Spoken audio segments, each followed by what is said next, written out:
back off, you fucking stalker. You're showing up at my workplace, following me around Lagos. Are you okay? I feel like I'm in a rat trap.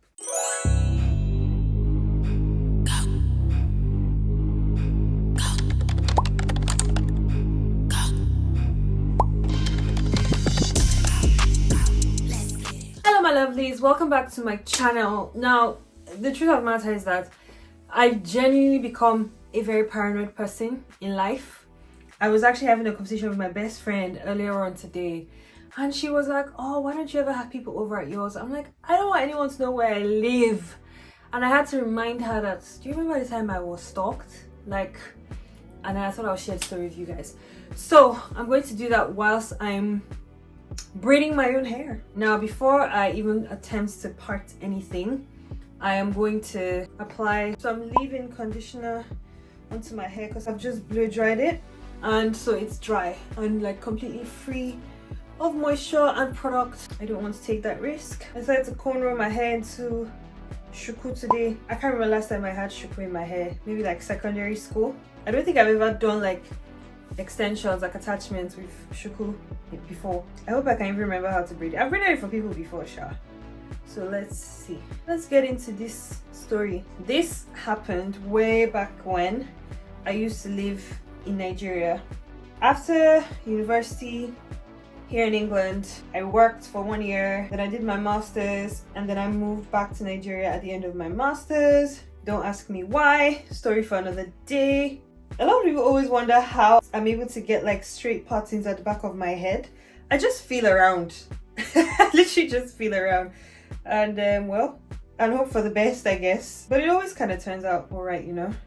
I obviously started to build my life like in Nigeria at this point. I had left working in education, because I used to work in education for a long time. After I finished working at my job in education, I started working for my brother. So my brother owns a brand called Winston Leather, very, I'd say, popular brand in Nigeria and also in America. And you know, I was working as his marketing manager at the time. I was often roped into creating a lot of content for the brand. I mean, also because it's my brother's brand, so I didn't mind creating content. I mean, I still create content for them sometimes, which meant that like my face was out there a lot.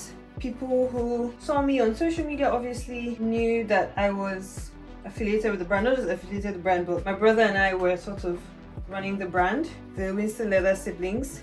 I, as always, would go to the gym, and I tried my best to be very friendly. Like, I'm usually not the person that will say hi out of nowhere.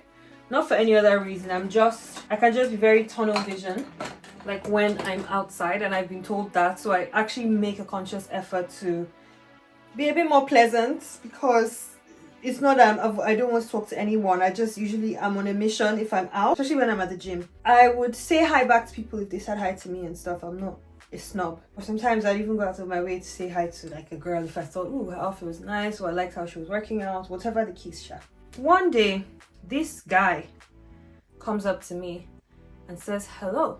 Okay, so I'm just about to do the first braid, and I'm just going to moisturize it, especially the ends, because in case I start tugging or pulling, I don't want any breakage at the ends. And then I'm going to seal it in with my oil mix, especially at the ends, but running through the entire thing. So this guy one day comes up to me, says hi, and I say hi back, and he introduces himself. I won't say his name, but let's call him Kevin. And funny things, I actually can't remember his real name. That's what's funny. But he tells me his name anyway. But to be honest, I forgot what his name was, because I'm very forgetful with people's names. Like, it's such a bad thing. I also forget that I've met people a lot, which is, oh my god, it's so embarrassing a lot of the time. I don't know why. I remember so many stupid things, but you see, remembering people's names, remembering people that I've met people, my biggest downfall in life. Anyway, he told me his name and everything, and I'm like, okay, cool. Keep it moving, continue my workout. Any other day, I'm in the gym, I'd see this guy, and he would just be like, hi Von. And I'm like, hi, right? Just keep it pushing, didn't think too much about it. So I'm just going to put a twist in the end. And I started noticing that, how come I always see this guy every time I come to the gym? And now you might think, oh well, obviously if you come to gym at one particular time, you'll definitely see the guy because he probably comes around the same time. The difference was that I started to notice that regardless of the time I went to the gym, he would show up at the gym. Like, I kid you not, the first time I came in the morning, he showed up like maybe 10-15 minutes later. Coincidence? Keep pushing. Another day, I came to the gym in the afternoon. 10-15 minutes later, he's there. I'm just like, okay.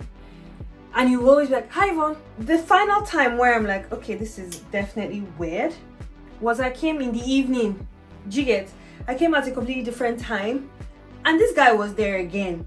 So it occurred to me that it's very likely that, because obviously in Nigeria now, you know how people can be, it's very likely that he probably paid the security guard to let him know anytime I'm at the gym, because it's too much of a coincidence that anytime I'm in the gym, regardless, he's there. And I'm just like, okay, this is massively weird. Now where it gets weirder is that this is now like around my birthday. So we have a physical shop at Winston Leather, and thankfully I never used to work at the actual shop because we have a headquarters that, you know, the sort of managerial team would work from. It was also where our studio was, so I would go there to work on a normal day, you get, or I'm going to our factory, or on a rare occasion I'm in the shop maybe once a week or so. Anyway, on my birthday, the shop girl at Winston Leather now rings me to wish me happy birthday, and I'm like, oh, thank you, that's very sweet of you. How did you know it was my birthday? And she's like, oh, this customer came in and bought you one of our limited edition bags because they want to wish you a happy birthday. And I thought, that's a bit weird, because like I couldn't think of anyone who would have done that. And I'm just like, well, what's their name? She tells me the person's name, and of course not a name I recognize. So I'm thinking, that's a bit weird, but I take note of it. And I'm like, oh, why did this customer come in and do this? And she's like, madam, this customer comes in very often to look for you. And I'm like, huh? And she's like, yeah, that the guy will just come and sit down sometimes in the shop for like 1 hour, 2 hours, just waiting for you. And I always tell him that you don't come to the shop, but he will just be waiting. And I'm just like, okay, that's weird. Of like, who does that? And she was like, yeah, that she doesn't know, but she bought me a bag. And I'm like, okay, that's very weird. Okay, no problem, thanks, keep the bag. And the bag happened to be in my favorite color, which was like baby pink. And I'm thinking, okay, but turns out she was the one that picked out the bag in the end, because he was like, oh, what can he buy me? And of course, being a good sales girl, she now pitched our limited edition bags. Anyway, he bought this bag, and I was just like, okay, in my mind I'm thinking, that's a bit weird. I don't know who this person is. Like, even if I want to thank them, like, how do I thank them? Like, normally stuff like that would really freak me out, but then you're investing in our business, so like and what I even wound up doing is the cost of the bag, I used it to buy 2 cheaper products and actually gave it to other people. I didn't use the bag in the end. It tells me this person's name. Fast forward to one time where I'm doing our accounts, because I always used to synchronize our accounts to measure them against my marketing initiatives to see, okay, I ran a campaign around this time, how much of that particular item where that featured in the campaign was sold. I would check things like that. And I remember seeing, oh, the limited edition bag. I'm like, oh yeah, this person, because when a customer makes a purchase, in a lot of cases we take their details down so we can add them to our newsletter, stuff like that. And I stumbled across this name of this person who's bought me this bag. So I'm like, oh yeah, that's true. I really wonder who this person is. Let me see if I can find them on Instagram, because they probably follow the Winston Leather brand on Instagram. Do you know what I mean? So I go and check, and the person's account is in private, but it's just their like profile photo. And you know now that if you zoom in, if you tap it, you can see the person. Then that feature wasn't there yet, so I take a screenshot and then zoom in to see who this person was. Lo and behold, is this guy from the gym. And I'm like, what the hell? So wait, not only has this guy been showing up to the gym every time I'm at the gym, now he's also showing up to my place of work. Like, that's twisted. Not just showing up, but coming to look for me, waiting for hours to see if I will come into the shop. and then even buying me a gift for my birthday. Like, what the hell? At that point I was like, yeah, this is hella uncomfortable, and like I don't really know what's going on. So I tell my brother about it, and he's like, that's weird. If the guy ever comes to the shop again, tell the shop girl to let us know when he's there, so that he can show up and like just like, guy, what's your issue? Do you get? So that gave me some sense of security. Anyway, I carry on my business as always.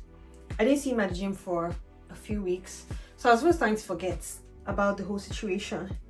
And then one day I'm in Ebano, like this is a supermarket in Nigeria, and I'm just buying my groceries, and I look up and this guy is just there. He's like, hi Vaughn, and I'm like, whoa, hi, how are you? And he's like, I'm fine. Oh, do you come here often? And I'm like, yeah, I do. And I just kind of like, oh, I'm leaving, and I just, you know, sort of make my way away from this weirdo, right? And then as I'm leaving, I'm like in a rush to get in my Uber and go, because thankfully I'm also going to like another shop, because I shop in two places. I'm going to another shop to go shop, and there's now some other guy who is trying to talk to me as I'm leaving, and I really wasn't giving time of day. I'm like, please, I'm sure you're even married, like excuse me, I'm trying to leave. And this guy would just trying to talk to me, and I wasn't in the mood to talk to this other guy, because obviously this other guy has now freaked me out. So I'm now leaving to go to another place, and I booked 2 rides on my Uber. So I told the Uber driver that I'm going to the first shop, and I'd added it to the trip, and then he'd wait for me to then, you know, go to my house. So I get in my taxi, right, and I'm trying to get to my next shop to shop, and the taxi driver overheard me saying to that guy, like, I beg, free me, jiglr, like, leave me alone, I'm sure you're even married. And me and my taxi guy were busy slating married men who approach women, blah blah, and just like, can you imagine, and just, you know, just generally chit-chatting. I get to this second store, and I'm in the aisle trying to quickly grab the thing that I'm there for, because remember, my taxi driver is waiting for me outside. Tell me why I look up and I just see this guy who had tried to talk to me when I was leaving the first supermarket, walking down this second supermarket aisle to meet me. And I'm just like, yo, what the hell? So it turns out this guy had actually followed me, which is so crazy, from my first supermarket. Bearing in mind now, this is just another random guy. Like, I'm just like, guy, what the hell? Like, why are you here? Like, can you actually F off? Like, I was so pissed. Like, I was like, this is crazy. Like, who does this? Like, why are you following me from shop to shop? Like, who are you? Like, who is this random guy? Do you get? And I was so like irritated. Now, I didn't find what I was looking for in the shop, so I was like rushing out to just, you know, head home, because I mean, this has generally just killed my whole vibe. Tell me why I got outside, and that guy that approached me in the second shop is getting back in his car, who is in the front seat. My main stalker, the actual stalker guy. And I'm just like, oh my god. Like, so these people are actually together. So maybe that was his friend trying to help him or something. Do you get what I mean? And I'm just like, oh my god. So I'm like panicking at this point, like, okay, this is actually a bit serious now. Like, what the hell? So I just said to my taxi driver, please, let's go. That guy that was trying to talk to me before followed us here, like, let's go. And I panicked, because I'm thinking of so many things. I'm thinking of so many possibilities. Like, okay, does that mean that if I hadn't gone to this second shop, if I had gone home straight from the first shop, these guys would have followed me to my house? They would have found out where I lived. Like, the possibility of that, oh my god, that just sent me into a panic. Like, at this point I am panicking, right?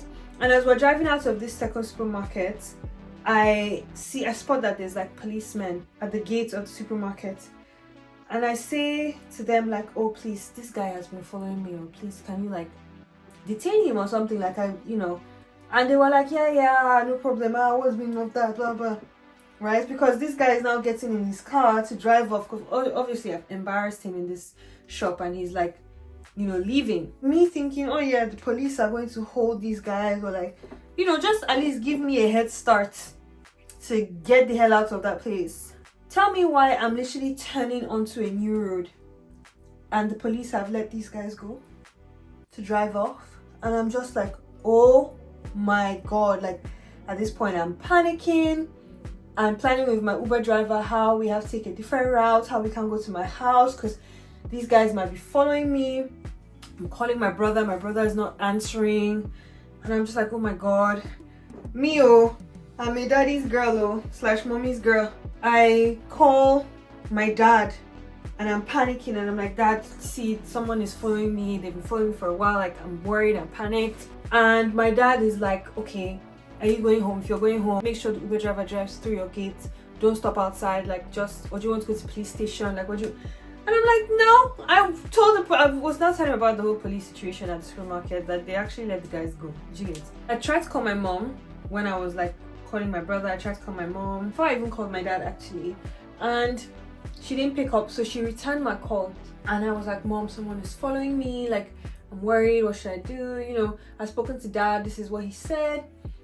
And tell me why this woman is not taking me seriously. Because lucky, that's how my dad met. Like, one day I'll have her here to tell the story by herself. So she was like, you know, maybe he likes you. Maybe. I said, woman, please don't like me.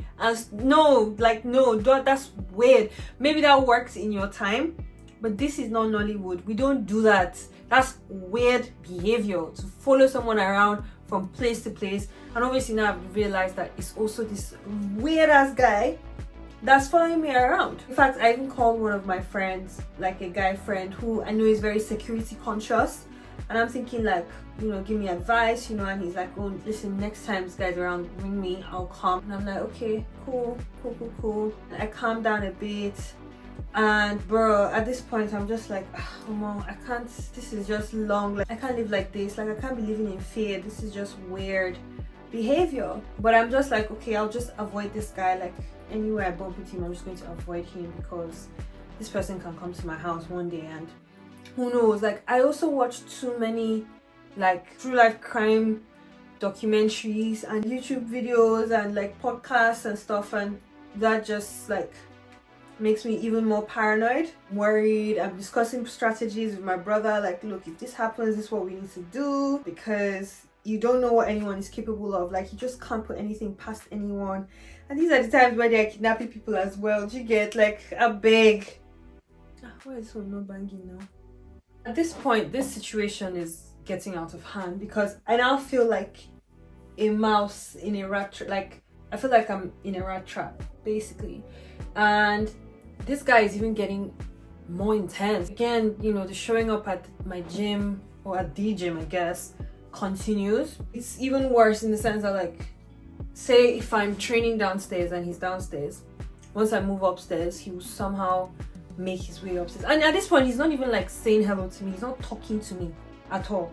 Obviously, I'm not talking to him either. But like, if I'm upstairs, he'll come upstairs. If I'm downstairs, he could. It was just getting a bit weird. So one day that was happening, and my friend, when I said that he's a bit security conscious, I called him. I'm like, yo, this guy is here. He said, okay, I'm pulling up to your gym. So I'm like, okay, cool. So my friend then comes, and I go outside the gym to go and meet him.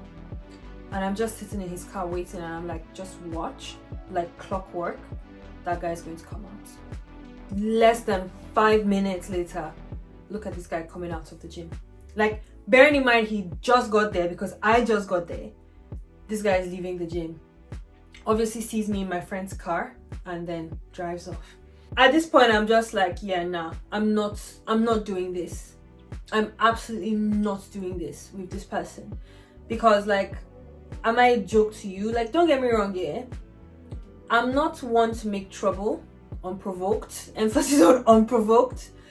But if you confront me, or like if you're like making me uncomfortable, I'm going to let you know that I'm uncomfortable, and I'm going to be very, very direct about my discomfort and how I need you to take a few steps back and fuck off, basically. So I just made up my mind, okay, the next time I see this guy, all bets off. Whatever he sees, he should take it. Fast forward now. At this point, he hasn't shown up to my shop again because obviously we're keeping tabs on that. And I'm expecting, okay, I'm going to probably see this guy at the gym at some point. So one morning, I'm working out at the gym, like clockwork. This guy shows up. On this day, because my gym has like an outside part. On this day, I'm working out outside. In fact, I think everybody was working out outside because at the time the gym was being renovated or something. Like clockwork, this man shows up. I'm just minding my business, doing my stuff, and at this point I'm wrapping up my workout and I need to do a stretch. And I'm just like, oh, the last thing I want to do is stretch when this guy is around because I just feel like he'll be watching me and, you know. But I already had him in my mind that if this guy tries to talk to me, I will disgrace him here. Oh, I will so disgrace him here. And I don't mind disgracing people. If you want to be stupid, I will disgrace you. If you really feel stupid. Trying to pack up my yoga mat at this point. And this clown comes up to me and he's like, "Hi Vaughn, how you doing?" I'm like, "Can you back off, you fucking stalker?" And he's like, "Excuse me?" I'm like, "Yes!" At this point, I know everyone can hear me because we're outside. And so the music is not like blaring as loudly as it would be if we were inside. And everyone is like looking at this point. I'm like, "Yes, you stalker. You're showing up at my workplace, following me around Lagos. Are you okay? Like, what the hell? Like, don't talk to me like but bro." He was so shocked. I don't think he actually expected me to react, like, ever. But I was just like, nah, you're not going to turn this into a cat and mouse situation. I'm a big cat. Do you get? If you want to go there, I will go there with you. Like, especially if my safety is being compromised. And also from my murder mysteries documentary that I've watched, one of the things that like people who were, you know, serial killers and stuff, when they were interviewed, they were like, one thing that sort of keeps them off certain people that they target, like maybe makes them change their mind basically, is if that person is confrontational, if that person looks them in the eye. And so I had this in my mind, so I'm like, I'm going to be vocal, like I'm going to actually like say something if this guy tries it again, so he knows that I'm not the one. Do you get? And I was even, in fact, I was so annoyed with myself at this point that I had let this guy drive me into a state of panic for so long and like made me feel so paranoid about a lot of things, because I'm just like, me, like, again, I'm not troublesome, but if you look for my trouble, I will mess you up. Do you get? Like, as bad as it sounds, I'm not proud of it, but I will mess you up. Do you understand? I cleared the guy. I so cleared him. Like, he was so embarrassed, and he now tried to form bad guy. Like, in fact, the owner of the gym, who is kind of like friendly with me, even was trying to come around and be like, "Is everything okay?" I was like, "Nah, this guy's a stalker, man. He's been following me around." And this clown is like, "You know what? F this. I'm out of here." And literally goes and does a whole swerve in his car and pisses off. And that was the last time I ever saw him. That was it. That was the last time I ever saw this clown. And I was just like, so that's all it took. Did you get? But yeah, that is my stalker experience. I'm not gonna lie, I'm still quite paranoid about being in situations like that. Like, I'm always now hyper aware of like my environment, of who's watching me, also making them understand that I know that they're watching me, kind of thing. And also, that's not to say that you should confront every like person that makes you feel uneasy. Some people are genuinely dangerous. You don't want to find yourself in like a situation where you then really do put your safety at risk. So yeah, I mean, that was my story. Does anyone else have any crazy stalker-esque, stalker-ish stories? Please tell me in the comments. I'm dying to know. Do you also think I was just being paranoid about situations? Do you think I was overthinking it? Because I genuinely thought like I had a reason to overthink it, which I'm sure, well, you might disagree, Sha. But if you thought I was overthinking it as well, comment below. If you're my stalker and you're watching this, get a life. I'm almost done with this. Guys, I don't know why I decided to make this style though. I didn't factor in the braiding the bottom bit upside down. Only God knows what that part looks like. I don't even want to look at it because, yeah, I do not want to look at it. I'm actually so obsessed with this hair, and I've been wearing it to work just like that because that's what I do. Actually obsessed. Like, I can't believe I braided this myself. Like, doing cornrows is one thing, but shuku, I had to braid upside down. I'm just saying, that's all. That's the message. That's the podcast. Okay, thank you for watching, guys. Please like, share if you care, but more importantly, I want to know in the comment section if you've had a similar experience, because I know for a fact I'm not the only one in this Lagos or even anywhere overseas. Thank you so much for watching. See you next time.